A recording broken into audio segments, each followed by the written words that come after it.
पे विराजमान करेंगे, अपनी पूर्ण वार्तालाप को अभी विराम देंगे और प्रभु परमात्मा की भक्ति में बड़े अहोभाव के साथ पहले हम, बाद में आप मंगलाचरण।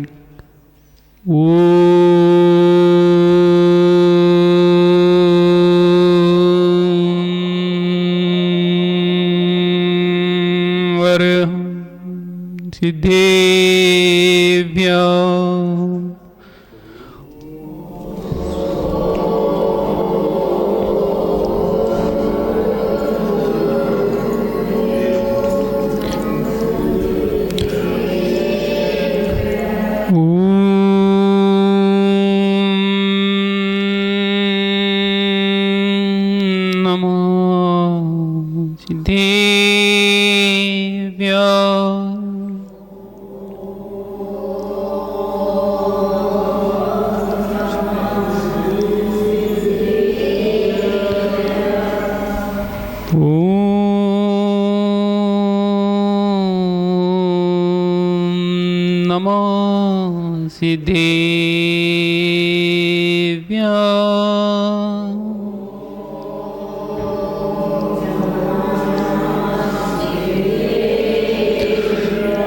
नमो अरिहन्ताणं नमो सिरिसेद्धाणं नमो ऐरियाणं नमो वज्रायाणं नमो लोय सवे साणं नमो अरिहन्ताणं नमो सिरिसेद्धाणं नमो ऐरियाणं नमो वज्रायाणं नमो लोय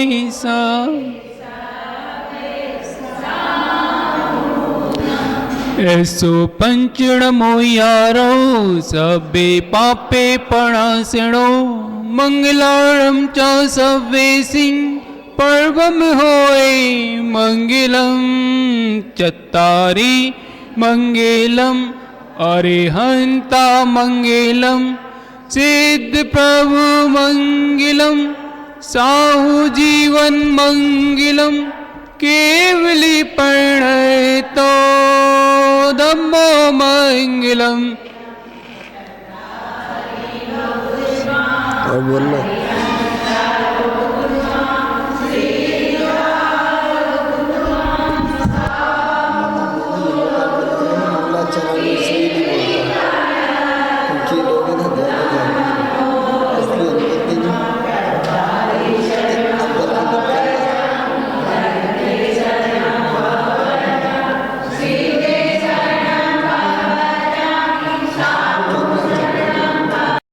हमारे बीच में आप नहीं बोलेंगे, हम आपके बीच में नहीं बोलेंगे।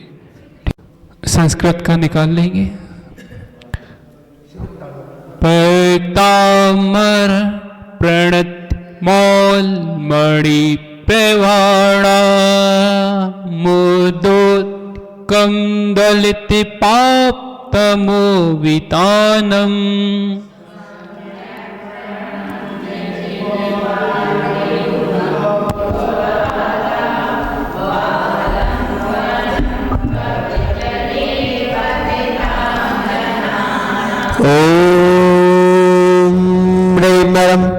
अवधि ज्ञान बुद्धि हृदय अवधि ज्ञान बुद्धि हृदय प्राप्त नमः दीप प्रज्वलम करोमि। यह सतुता सकल वाङ्मय तत्त्वबोधा बुद्धि बुद्धि पटुभि सुरलोके नाथै।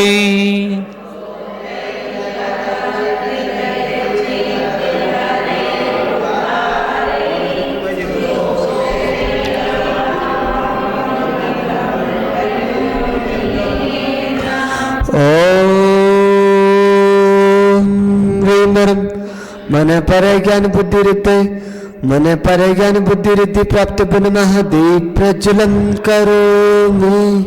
बुद्ध्या विनापि विबुधा चित्ते पादपीठो स्तोत्रं समुद्यत मतिर्विगतपोऽहम्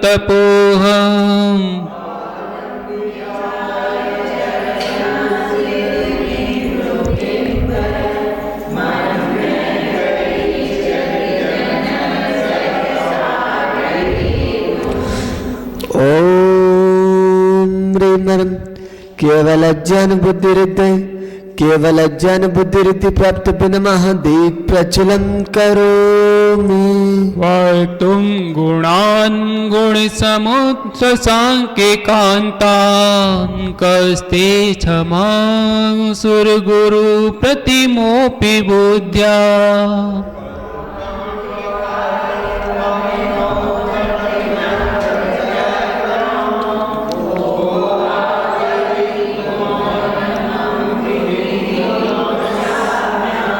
ओम बीज बुद्धि रिद्धि प्राप्त नमः दीप प्रज्वलं करोमि सोऽहं तथा तविभक्तुं तवं विगति शक्तिरपि प्रवक्ता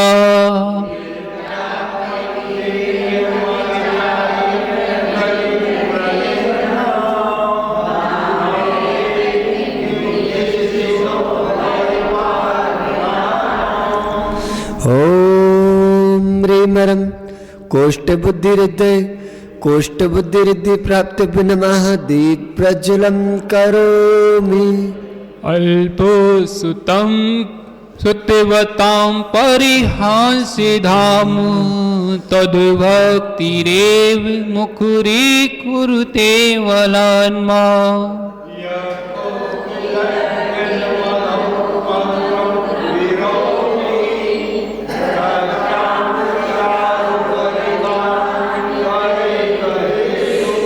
ओम ह्रीं पादानुसारे बुद्धि रिद्धि प्राप्त नमः दीप प्रज्वलं करोमि तत्स्तुवनम् ओम ह्रीं संबिन संसद बुद्धि रिद्धि प्राप्त नमः दीप प्रज्वलं करोमि मद्वेति नात्तमुस्तुवं समस्मयेदो मारभ्यते तनुदयाप्तौ प्रभावा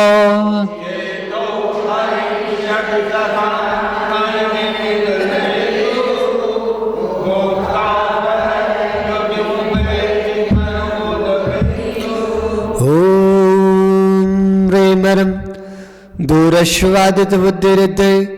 दूरश्वादित बुद्धि रिद्धि प्राप्त नमः दीप प्रज्वलं करोमि आस्तां तव स्वन्मस्त समस्ते दोषं तत्संस्कथा जगितां दुरितानि हन्ते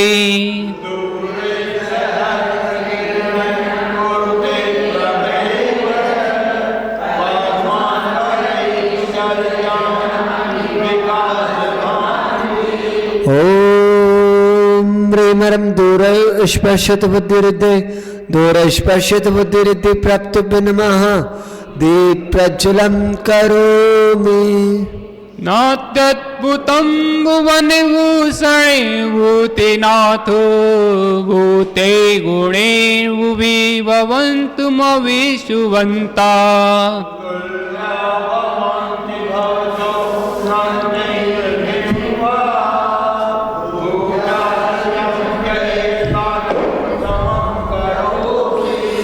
ओम ह्रीं दूरघ्राणित बुद्धि रिद्धि प्राप्त नमः दीप प्रज्वलं करोमि दृष्टा भवन्ति मणिमेष्विलोकिनीयं नान्यतितोऽस्मुपि यात् जनस्य चक्षुः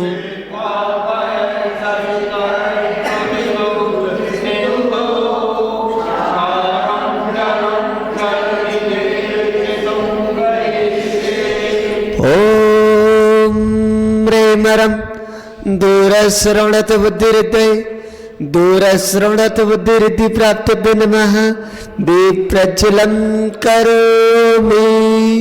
ये शांति रागे रुचि भी परिमाणु वेस्तो निर्मापितस्ते बुने ललामि भूतु।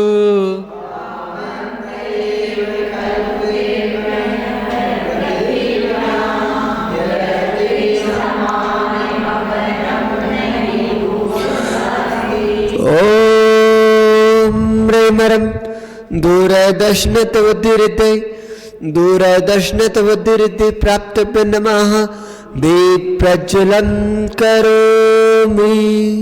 भक्तम कते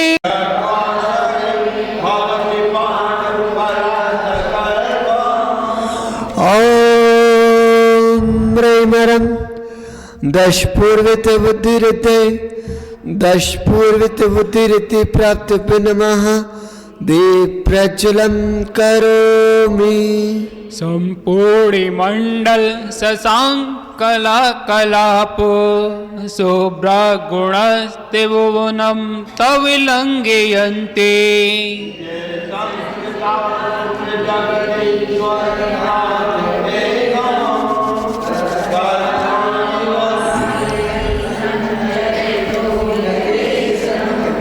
ओम रेमरम चतुर्दश पूर्वित बुद्धिरिते चतुर्दश पूर्वित बुद्धिरिति प्राप्तव्य नमः दीप प्रज्वलं करोमि। ओम रेमरम अष्टांग महानिमित बुद्धिरिते अष्टांग महानिमित बुद्धिरिति प्राप्तव्य नमः दीप प्रज्वलं। निर्धूम वर्तिरपर्वर्जितु तेले पूरा प्रसन्न जगत्ते मिदं प्रगटीकरोषे।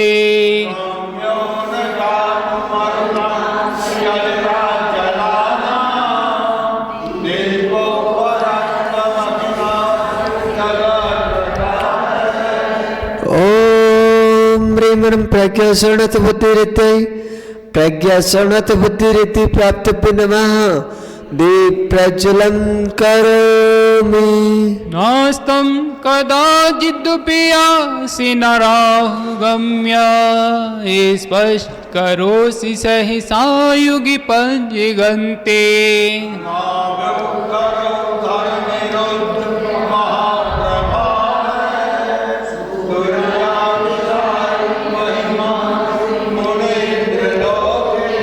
ओम रेमरम प्रत्येक बुद्धिरिते है प्रत्येक बुद्धिरिति प्राप्तव्य नमः दीप प्रज्वलं करोमि।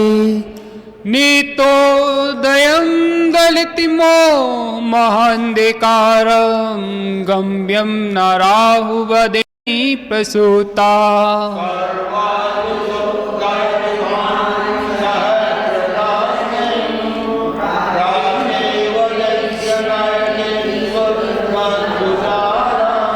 ओम रेमरम जंगाचारण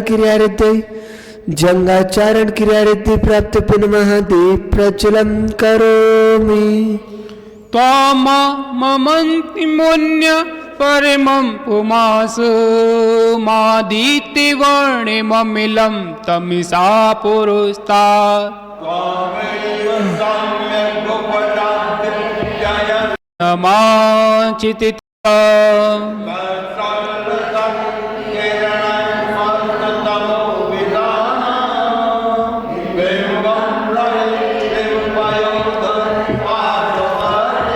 ओम रेमरम मरुचारण क्रियारिति प्राप्तव्य नमः दीप प्रज्वलं करोमि। सिंहासने मणिमयूख शिखा विचित्रे विभाजते तविवपु कनिका विधात।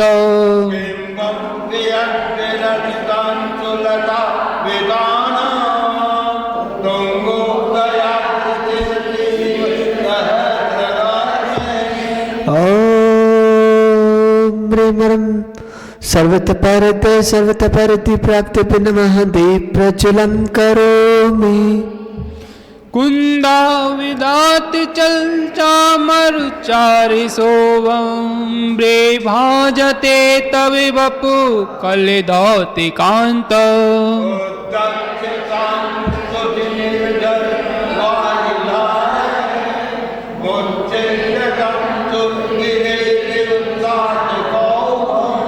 ओम ह्रीं ह्रौं अघोर ब्रह्मचारित परिधि अघोर ब्रह्मचारित परिधि प्राप्त नमः दीप प्रज्वलं करोमि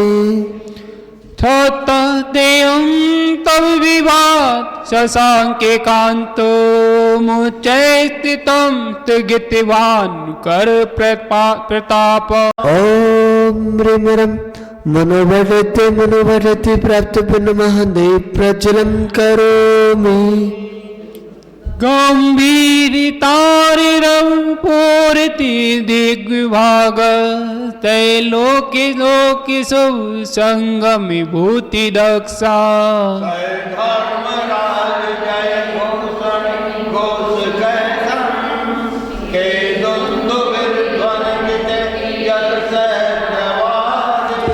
ओम ह्रीं ह्रौं वचन भरते प्राप्त नमः दीप प्रज्वलं करोमि मंदारि सुंदर नमेरु सुपारिजात संतानिकादि कुसुमोत्कर वृष्टि रुद्धा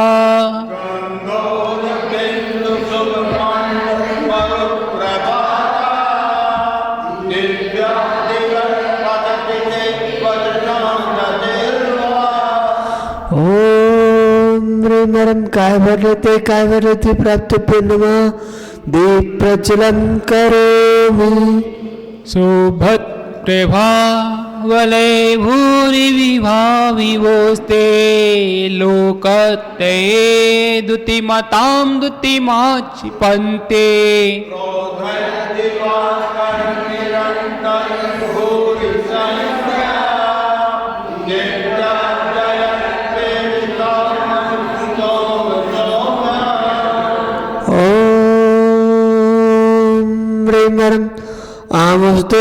आमोस्तुरिते प्राप्त नमः दीप प्रज्वलं करोमि स्वर्गापवर्गं मार्गि विमार्गणेष्ट सधर्मिता तु कथुनैक पटुस्तिलोक्या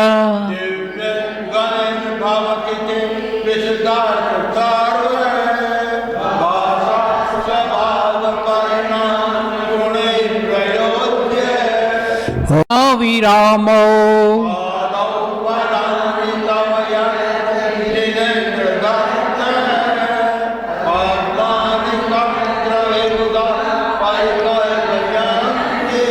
ओम ह्रीं ह्रौं जल्लौस्तिरते प्राप्त नमः दीप प्रज्वलं करोमि इत्थं यथा तव विभूतिरवोजि ओम ह्रीं ह्रौं मल्लौस्तिरते प्राप्त नमः दीप प्रज्वलं करोमि सच्चोतन्मदाविलोल कपोले मूलो मतो ब्रह्मत् विमरिनाथ बिभ्रद्य कोप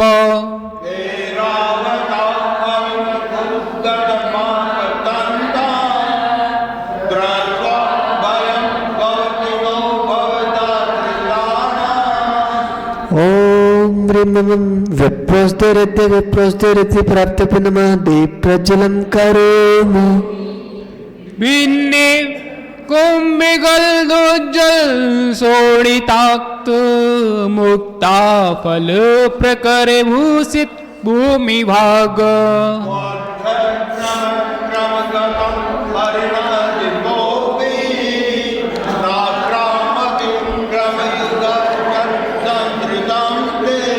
ओम ह्रीं ह्रौं सर्वोस्तिरते प्राप्त नमः दीप प्रज्वलं करोमि कल्पांत काल्पविनोदत वह्निकल्पं दावानिलं ज्वलितमुज्ज्वल पुष्पलिङ्गम्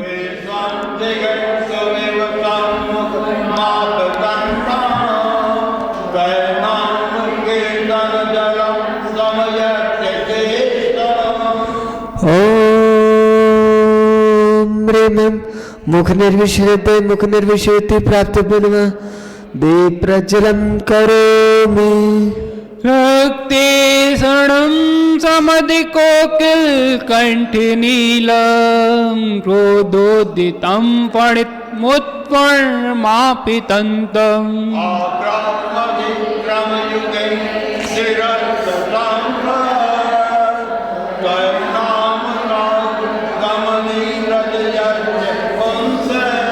ॐ ह्रीं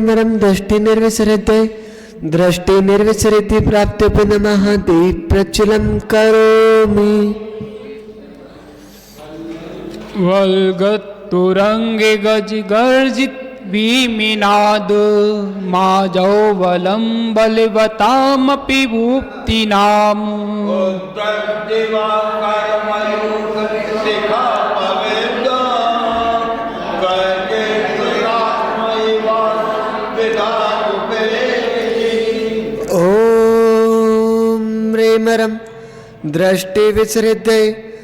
दृष्टि विसृति प्राप्त पुनः दीप्रज्वलं करोमि।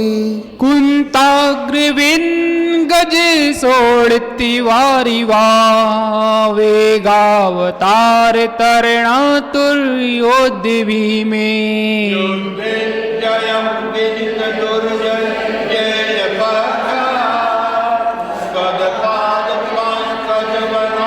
जीवितासा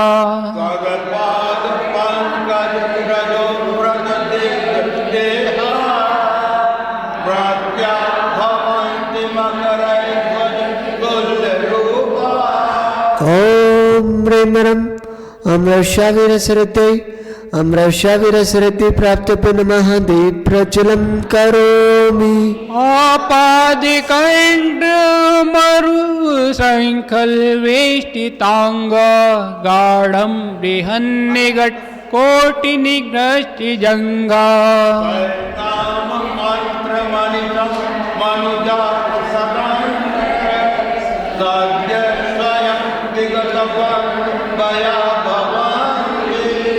ॐ ह्रीं सर्पेशाविरसरति प्राप्त पुनः दीप्रज्वलं करोमि। मद्दीपेन्द्र मृगिराज तवानिलाहि संग्रामि वारिधि महोदरे वंदिनोत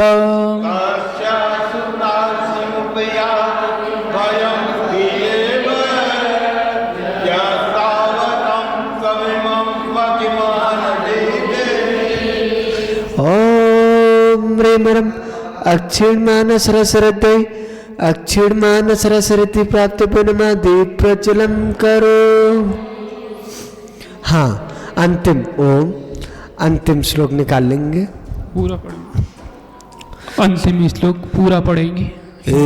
तो शेजं स्तव जिनेन्द्र गुणै निवाद्याम् भक्ता मया रुचिर्वर्ण विचेते पुष्पाम् भक्ते जनो यही है कंठगताम् जसम तम मानतोंगे वमिषा सुमुपेति लक्ष्मी तम मानतोंग समता समुपैति लक्ष्मी।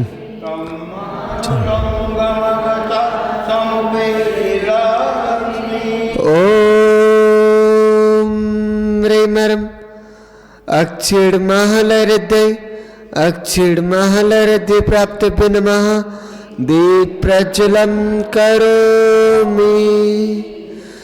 जय बोले श्री ऋषभदेव भगवान की, जय बोलिए आचार्य भगवान मांगतुंग भगवान की, जय बोल का मंगल में नाद बड़े भक्ति भाव से पहले हम करेंगे, बाद में आप सभी। ओम नमः सिद्धेभ्यः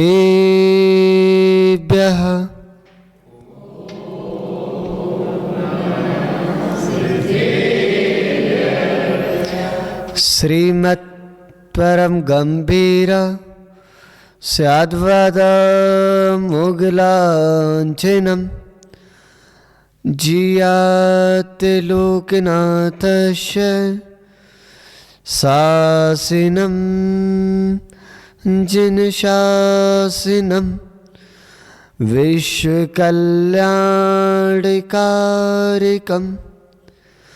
जय बोली प्रातः स्मरणीय पंच परमिष्टि भगवान की। जय बोलिए जिनशासन नायक श्री महावीर भगवान की। परम पूज्य आचार्य भगवान गुरुदेव श्री वसुनंदी मुनिराज की। अहिंसा में विश्व धर्म की। देवी के पवित्रतम पादमूल में विराजमान आप सभी धर्मानुरागी पुण्य आत्मा महानुभाव, जिसको भी आज तक मुक्ति मिली है उसका मात्र एक ही मार्ग था, है और रहेगा, वो है सच्ची भक्ति। जरूरी नहीं है जिसकी भक्ति पक्की है उसको मुक्ति मिल जाए, लेकिन हाँ जिसकी भक्ति सच्ची भी है और पक्की भी है उसको तो मुक्ति निश्चित मिलनी है, इसमें कोई संशय नहीं। अभी आप सभी ने प्रथम तीर्थंकर ऋषभदेव स्वामी की अनन्य भक्ति की, अपने अंतरंग के भावों को शब्दों की पोशाक पहना के प्रस्तुत किया। वह भक्ति आपको इस भव में भी, आने वाले आगे भवों में भी सुख देने वाली है। लेकिन कुछ लोग कहते हैं महाराज जी अब तो भक्ति में शक्ति रही नहीं जो पहले थी। क्यों भैया, अब क्या बदल गया? पहले भी वही था, आज भी वही है। सूर्य पहले भी पूर्व से उगता था, आज भी पूर्व से उगता है। अग्नि पहले भी गर्म होती थी, आज भी गर्म होती है। पहले भी भोजन करने से क्षुधा मिटती थी, आज भी भोजन करने से क्षुधा मिटती है। पहले औषधि लेने से रोग का शमन होता था, आज भी औषधि लेने से रोग का शमन होता है। दुग्ध में घी पहले भी होता था, आज भी होता है। क्या बदल गया?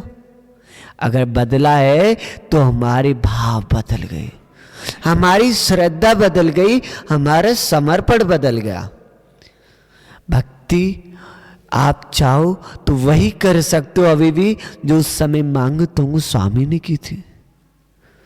अभी कुछ समय पूर्व आचार्य भगवान वर्धमान महाराज जी, जो इस समय कर्नाटक में उनकी नेत्रों की ज्योति चली गई थी, उन्होंने क्या किया? फिर भगवान की भक्ति की, शांतिनाथ भगवान की उपासना की और उनकी नेत्रों की ज्योति वापस आ गई। क्या नहीं होता भक्ति से? गुरुजी ने भक्ति की तो उनके प्राण एक तरह से निकल चुके थे, डॉक्टर ने मृत सा बोल दिया था। उन्होंने गुरुजी ने भक्ति किया जितना स्वामी की, तो उनकी आज देखो सब कुछ अच्छा है। भक्ति हम लोगों ने की तो यहां से उठ के यहां पे आ गए। भक्ति आप लोगों ने पहले की तो निगुस से, नरक से निकल के यहां पे आ गए, और आज पुनः भक्ति करोगे तो यहां से उठ के वहां पहुंच जाओगे। भक्ति के विषय में गुरुदेव वैसे तो बहुत सारे दृष्टांत उदाहरण हमको बताते हैं, और बताने लगे तो शायद हमें लगता है सप्ताह नहीं महीना निकल जाएगा, लेकिन भक्ति पर इतने सारे दृष्टांत हैं कि वो समाप्त नहीं होंगे। एक छोटा सा रूपक महाराज जी बता रहे थे, महाराज जी वो वाला रूपक, वो वाला दृष्टांत बहुत अच्छा लगता है, वो सुना दो। वैसे शायद आप लोगों ने सद्दानंद महाराज जी के मुखार बिंदु से सुन लिया होगा, और हम भी वही सुनाएंगे। क्यों? क्योंकि हम दोनों एक ही फैक्ट्री के हैं, क्योंकि जहाँ से उन्होंने अध्ययन किया है वहीं से हमने अध्ययन किया है। उनके गुरु वो हैं तो हमारे भी गुरु वही हैं, हम दोनों एक ही हैं, कोई अलग अलग नहीं है। महान बा ललितपुर नाम का एक नगर जो आज भी यूपी में है, वहाँ पर एक ललित प्रभु नाम का राजा रहता था। वह राजा बड़ा ही धर्मात्मा था, पूजा भक्ति करता, साधुओं की सेवा करता, जिनेंद्र भगवान की उपासना करता, त्याग करता, उपवास करता, अष्टमी चतुर्दशी को व्रत रखता। एक बार उसकी माँ की इच्छा हुई कि बेटा, मेरा भाव है कि मेरा ये जीवन रूपी सूर्य डूबे, उससे पहले मैं एक बार सम्मी शिखर जी की वंदना करना चाहती हूँ। बेटा, मैंने सुना है वहाँ की जो एक बार वंदना कर लेता है वो दुर्गति में नहीं जाता। एक बार बंदे जो कोई, इस सम्मी शिखर जी महात्मा में लिखा है, जिस भव्य जीव ने एक बार सम्मी शिखर जी की वंदना कर ली, दुनिया की कोई ताकत उसे नरक में नहीं भेज सकती, दुनिया की कोई भी ताकत उसे त्रियंच नहीं बना सकती इस भाव में। आगे की पता नहीं, लेकिन हाँ ये पक्का है, वे ज्यादा से ज्यादा 49 जन्म लेगा, उससे ज्यादा जन्म नहीं ले सकता। इंसान ही नहीं, अगर सम्मी शिखर जी पर किसी वृक्ष का भी जन्म हुआ है तो वृक्ष भी ज्यादा से ज्यादा 49 जन्म लेगा, उसके बाद वह निर्वाण को प्राप्त कर लेगा। और आप लोग तो भक्ति भाव से जा रहे हो, वंदना करने जा रहे हो, तो आप लोगों को शंका नहीं करना है, आप तो निकट भव्य हो और ज्यादा से ज्यादा 2-4 जन्म लोगे और परमात्मा बन जाओगे और आप भी सिद्धों की श्रेणी में बैठ जाओगे। महान बाप, उस पुत्र ने कहा, ठीक है माँ, अगर आपका ऐसा भाव है तो शीघ्र ही हम सम्मी शिखर जी की ओर प्रस्थान करेंगे। नगर में डोंडी पिटवा दी कि जिसको भी यात्रा पे चलना है वो जा सकता है। उसी नगर में एक माँ रहती थी, लेकिन पाप के उदय से उसका सुख छिन गया, उसका पति छिन गया। ऐसा कौन सा पाप किया था जो वो विधवा हो गई?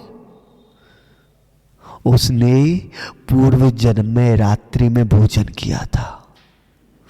जो रात्रि में भोजन करता है, आचार्य भगवानों ने बताई, ग्रंथ है भाव फल देश, तो उसमें शुभ, अशुभ और शुद्ध तीनों भावों का होता है। जो रात्रि में भोजन का भक्षण करता है, देवी शास्त्र गुरु की निंदा करता है, परमिष्टि की अवनय करता है, पात्रता ना होने पर भी उस पात्रता का दुरुपयोग करता है, वो आगे चल के भविष्य में भिखारी बनता है, लूला लंगड़ा बनता है, अंधा होता है, बहरा होता है और इष्टों का वियोग होता है।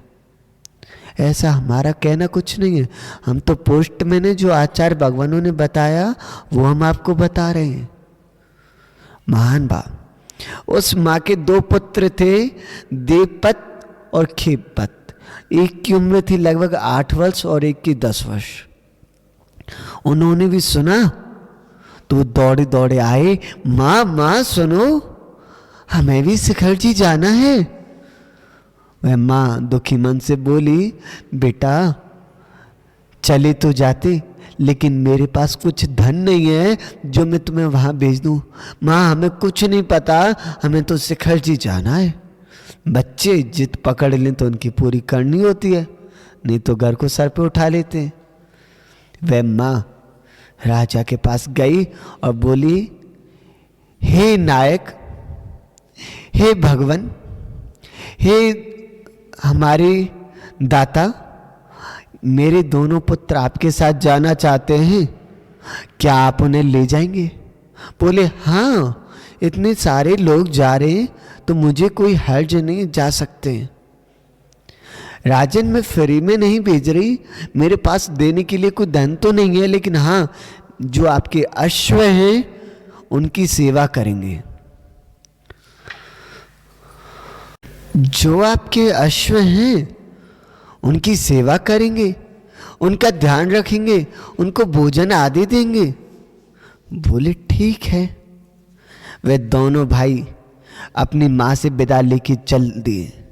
माँ ने अश्वों से उनकी विदाई की। पहले जब कोई यात्रा आदि पे जाता था, आप लोगों ने देखा होगा, तो वापस आ पाए ना आ पाए कोई पता नहीं होता, इतना लंबा सफ़र होता, कोई ऐसी सुविधाएं भी नहीं थी और सब लोग उनके पैर भी छूते थे। बोले भैया तुम जा रहे हो तो हमारी ओर से भी वंदना कर लेना। और जब कोई आता था तो भी उसके पैर छूते थे, ऐसा होता था ना पहले। तो वो पहुंच गए काफ़ी लंबे समय के बाद शिखर जी। राजा ने पहले ही दिन सम्य शिखर जी की वंदना की और वापस आ गया। रात्रि हो गई, लगभग 8-9 बज चुके थे। दोनों भाई चर्चा कर रहे हैं कि भाई हम इतनी दूर आए और हम तो वंदना ही नहीं कर पाए। राजा वंदना करके भी आ गया और शायद वो कल चला जाएगा वापस। हमारा तो जो स्वप्न था, जो भाव था, वो तो अधूरा ही रह गया। अब क्या करें? तो बड़ा भाई बोला, भाई क्यों चिंता कर रहे हो? अभी रात तो है और रात अपनी है, दिन निकल गया तो क्या हुआ? बोले तो क्या करना है? बोले करना क्या है, चलो चलते हैं यात्रा करने। इतना भयानक जंगल, पहले ना कोई ऐसे रास्ते थे, कंकड़ पत्थर कांटे और सबसे ज्यादा भयानक जानवर, हाथी शेर चीते सियार, पता नहीं कौन कौन से भयानक जानवर। दोनों भाइयों ने एक दूसरे का हाथ पकड़ा और दौड़ लगा दी और दौड़ते हुए पहुंच गए गड़दर टोंक पे। और जैसे टोंक पे पहुंचे उन्हें अपनी माँ की याद आ गई। बोले माँ ने कहा था कि बेटा कभी भी देव शास्त्र गुरु के पास जाओ तो खाली हाथ मत जाना, खाली हाथ जाओगे खाली हाथ आओगे, तुम जैसा चढ़ाओगे वैसा तुम्हें मिल जाएगा। टूटे चावल चढ़ाओगे तो टूटा फूटा मिलेगा, अच्छे अच्छे रतन चढ़ाओगे तो रतन मिलेंगे। लेकिन उनके पास जो था, उन्होंने अपनी माँ की दी हुई वो पोटली निकाली और उसमें से वो जौ के दाने चढ़ा दिए। प्रत्येक टोंक की वंदना की और प्रातःकाल होने से पहले वो दोनों भाई आ गए। राजा के मन में भी भाव आया, चलो इतनी दूर आए हैं तो एक वंदना और कर लेते हैं। जैसे ही राजा टोंकों पे पहुंचा तो देख के आश्चर्य का ठिकाना ही नहीं रहा। प्रत्येक टोंक पे 20 कीमती हीरे और जवाहरात रखे थे। कहीं कोई सेठ आ गया था क्या उससे पहले? सोचने लगा। अपने सैनिकों से गुप्तचरों से पता लगवाया कि कहीं और कोई राजा तो नहीं रुका हुआ है यहाँ पे। पता चला कोई राजा नहीं है, कोई नगर का सेठ नहीं है। फिर ये हीरे जवाहरात जो मेरे खजाने में भी नहीं है, ऐसे कहां से आ गए? अपने गुप्तचरों को रख दिया छुपा के कि पता करना, अभी हम यहीं ठहरे हुए हैं। राजा वंदना करके वापस तो आ गया, लेकिन मन में एक व्याकुलता थी, वंदना में भाव ही नहीं लगा, बस उसे तो हीरे जवाहरात दिख रहे। आ गया। दोनों भाई फिर प्रसन्न हो गए, बोले भाई आज का दिन और मिल गया, चलो फिर चलते हैं वंदना करने। दोनों भाई फिर रात्रि में वंदना करने के लिए गए और जैसे वो प्रातःकाल होते ही आने लगे तो 4-5 सैनिकों ने उन्हें पकड़ लिया। बोले चोर कहीं के, राजा के खजाने से धन चुरा के यहाँ चढ़ाते हो, चलो राजा के पास। दोनों भाई डर गए, छोटे छोटे बच्चे थे 8-10 साल के, क्या करें? दोनों को राजा के सामने लाए और बोले राजन, ये है वो दोनों चोर जिन्होंने चोरी की है। राजा ने देखा, अरे ये तो छोटे। बोले महाराज इनको आप मासूम मत समझो, और एक बात बताएं, कभी किसी का चेहरा देख के उस पर विश्वास मत कर लेना, क्योंकि जिनका चेहरा जितना ज़्यादा मासूम दिखता है ना, उनकी सच्चाई उतनी ज़्यादा कड़वी होती है। हाँ, ये हमने अपने अनुभव से भी देखा है कि हम मासूम, सबसे बड़ी गलती क्या होती है हम लोगों से, हम सामने वाले को अपने जैसा समझ लेते हैं। जैसे हमें ऐसे वो होगा, हम चीट नहीं कर रहे तो वो चीट क्यों करेगा, लेकिन होता उसका अलग ही है। दोनों बच्चों को लाए, राजा ने चिल्लाते हुए कहा, चोर कहीं के, तुम्हें शर्म नहीं आई? इतनी छोटी उम्र में से चोरी करने लग गई, यही सिखाया तुम्हारी माँ ने तुम्हें? बोले महाराज हम चोर नहीं हैं, हमें चोर मत कहो, हमने चोरी नहीं की, हमारी मान को बदनाम नहीं करो। बोले ज्यादा और बोलते हो, एक तो चोरी की और पल से झूठ बोल रहे हो। बोले महाराज हमें सच में कुछ नहीं पता, हमने तो जौ के दाने चढ़ाए थे। बोले अगर तुम्हें ऐसी बात है तो अभी चलो और चढ़ाओ मेरे सामने जौ के दाने, मैं भी देखता हूं तुम्हारी भक्ति। वे दोनों छोटे छोटे बालक थके हुए थे, एक वंदना एक दिन पहले की थी, अब वंदना करके आए थे 27 किलोमीटर की, और फिर उसी पहाड़ पे गए। कैसे गए होंगे? हम लोगों ने पहली वंदना की थी, हमारे पैर इतने दुख गए थे कि हम 2 दिन तक अपने कमरे में लेटे रहे। हाँ, और वो छोटे छोटे बालक कैसे गए होंगे? महान भाव। सब लोग पहुंच गए, साथ में सैनिक भी थे, प्रजा भी थी, रानी भी थी, राजा भी था, और वो दोनों बालक भी थे। राजा बोला चढ़ाओ अब जौ के दाने, देखता हूं तुम्हारी भक्ति, और अगर ये दाने हीरे जवाहरात नहीं बने तो ध्यान रखना, सजा के लिए तैयार हो जाना। दोनों बालकों ने हाथ जोड़े और पारस बाबा से कहा भगवान बस आज लाज रख लो, हमें डर नहीं है मरने का, बस ये जो हमारे ऊपर आरोप लगाए ये मुक्त हो जाए, उसके अगले क्षण ही मृत्यु हो जाए, हमें कोई चिंता नहीं है, क्योंकि जो सम्यक दृष्टि होगा वो कभी मृत्यु से नहीं डरेगा। लोग कहते महाराज जी आपको तो डर लगता है, आप रोड से इधर चल रहे हो बहुत साइड में। हाँ भैया हमें डर लगता है, हमें डर लगता है मरने से, लेकिन क्यों? क्योंकि हमारा संयम ना छिन जाए। हजारों लाखों जन्मों के बाद ये संयम मिला है, ये पवित्र भेष मिला है, और हमारी जरा सी लापरवाही से ट्रक वाला आएगा, टच करके चला गया, हाथ पैर टूट गए, हमारा तो संयम ही छिन गया ना। 2 मिनट लगते हैं कपड़े पहनने में, 2 मिनट, लेकिन वस्त्रों को उतारने में हमें 2 नहीं, 2000 नहीं, 2 लाख नहीं, 2 करोड़ नहीं, जाने कितने अनंत भव निकल गए इन कपड़ों को उतारने के लिए। आज ही हमें भेष मिला है, और हम अपनी सी जरा सी लापरवाही से या लोगों की बातों में आके अपने संयम को खो दें, इतने पागल नहीं है। महान भाव। दोनों बालकों ने भगवान से अर्जी लगाई और कहा भगवान बस आज ये दोष मिटा दो, नहीं कभी कोई किसी गरीब पे विश्वास नहीं करेगा। उन्होंने दाने निकाले और श्रद्धा के भावों से जैसे टोंक पे चढ़ाए, और हाथ अभी वापस आ भी नहीं पाया था, वो दाने चमकने लगे, और चमकते चमकते बड़े बड़े हीरे और मोती बन गए। महान भाव।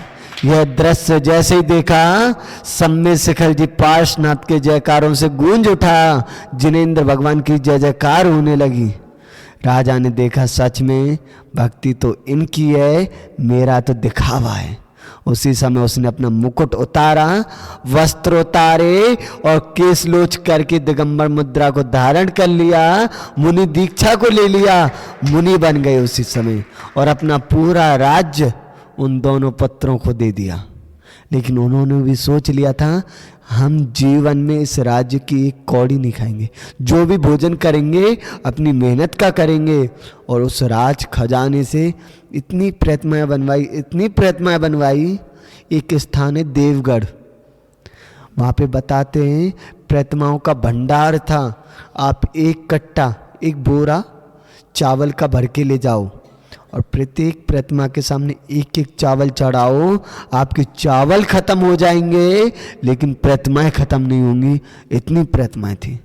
तो महान भाव, जैसी भक्ति उन देवपत और खेपपत ने की, ऐसी भक्ति हम और आप करें। भक्ति करने से क्या नहीं होता, सब कुछ तो होता है। आप लोगों ने सुना होगा पारसमणि, अगर लोहे को छुआ दें तो वो सोना बन जाती है। अरे वो तो धातु को सोना बनाती है। जिसके अंतरंग में भक्ति रूपी रसायन आ गया, उसकी आत्मा परमात्मा बन जाती है, पता भी नहीं चलता। जिनेंद्र भगवान की भक्ति एक ऐसी भक्ति है जो निदत्तित और निकांचित जैसे कर्म को काट सकती है। उसके अलावा कोई उपाय नहीं है। अगर हमने भी उस कर्म का बंध कर लिया है, पूरे जीवन जंगलों में रहें, तपस्या करें, त्याग करें, जीवन में एक अन्न का दाना नहीं लें तो भी उस कर्म को काट नहीं सकते। लेकिन हाँ, जिनेंद्र भगवान की अनन्य भक्ति कर ली तो संभव है वो कर्म कट जाएगा और निश्चित ही कट जाएगा। ये हम नहीं कह रहे, ये आचार्य भगवान कली काल सर्वज्ञ जिस उपाधि से अलंकृत हैं आचार्य भगवान जिनसेन स्वामी, उन्होंने कहा है ये बात। और ये बात गुरुजी ने हमें भी पढ़ाई थी और धवला जी में आई है ये बात। तो महान भाव, हम सभी जिनेंद्र भगवान की अकाट्य भक्ति करें और अपनी आत्मा को परमात्मा बनाएं, यही जीवन का सार है। आज बस इतना ही। जय बोले महावीर भगवान की।